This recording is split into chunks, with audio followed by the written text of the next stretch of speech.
Hi, I'm Natalia Loback, and welcome to Change the Conversation. And I'm here today. We're back again with Melissa Kahn, who is a leader in the healthcare industry.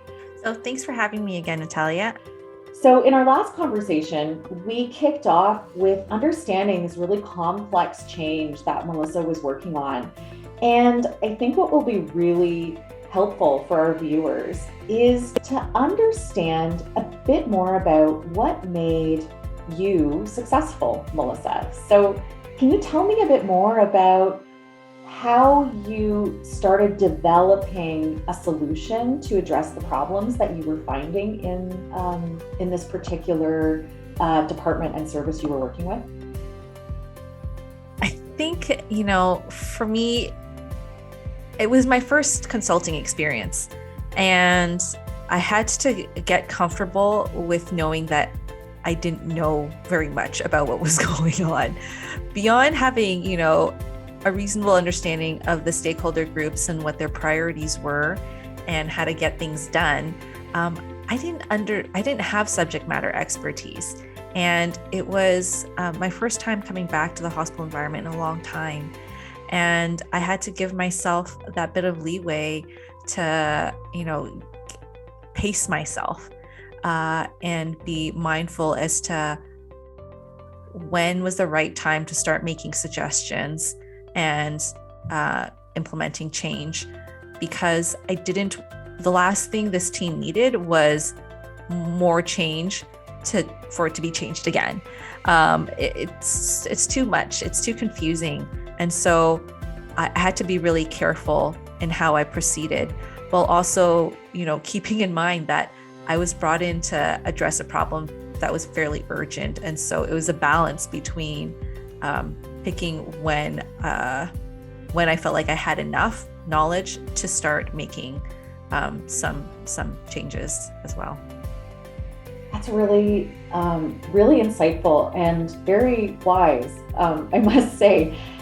So often, one of the mistakes that change leaders make is they come in, they have a change mandate, they know they're there to change something or do something differently, and they try to throw a whole bunch of different solutions at the wall and nothing sticks. And so I find it interesting that your approach was to gather information, listen, learn, and also understanding and weighing that high stakes environment of needing to make change quickly, but then also needing to make the right change.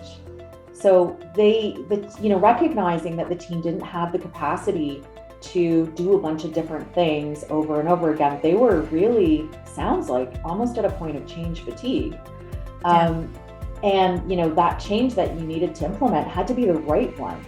So can you tell me a bit about how you balanced some of those more quick win or faster improvements versus the larger, more sustainable change that you were seeking to make?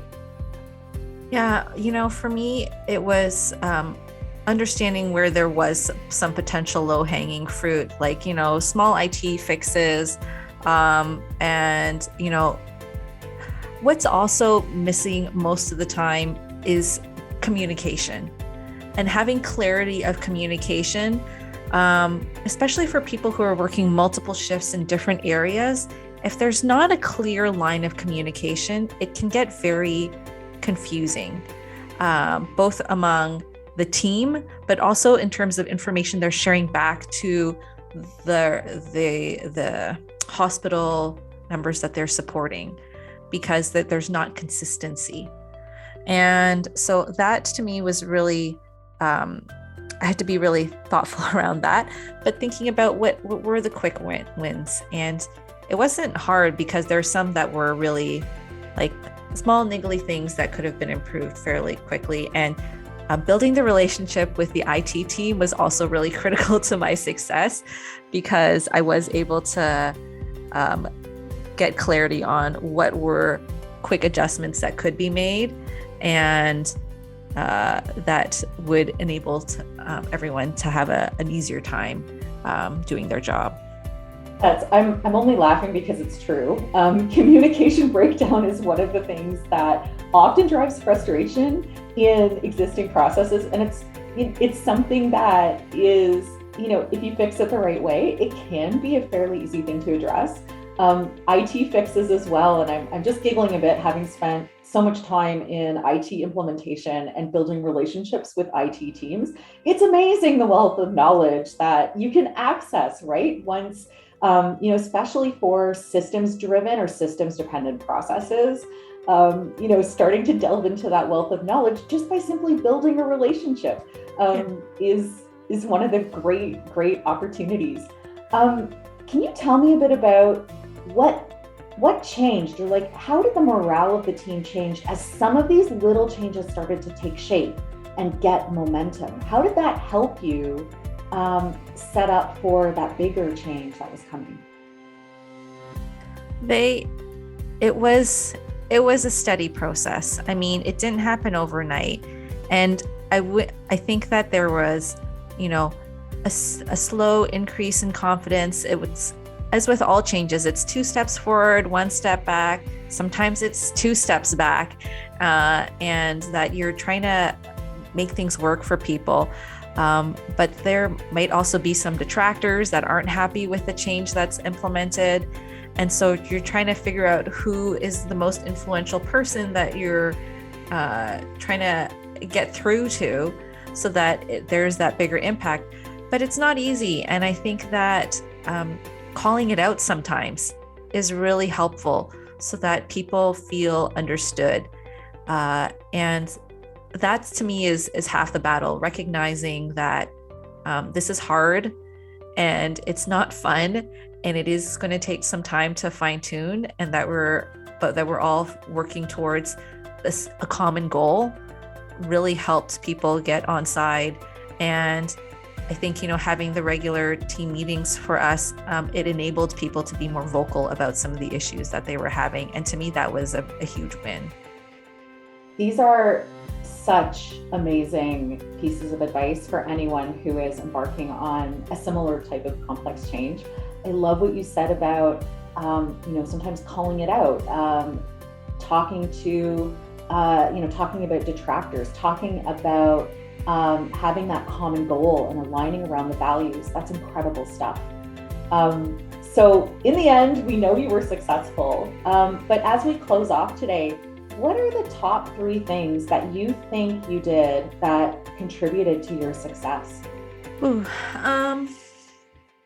I think that one would be, to give myself that grace of giving myself time to understand the problems, and knowing that I wasn't going to figure everything out in the first week. The second would be, I love getting to know people. And so it wasn't hard for me, but that definitely was incredibly important to me, building relationships and figuring out what was going on and getting at the root of the problems. And then the last I would say was understanding some of the nuanced politics or administrative concerns that were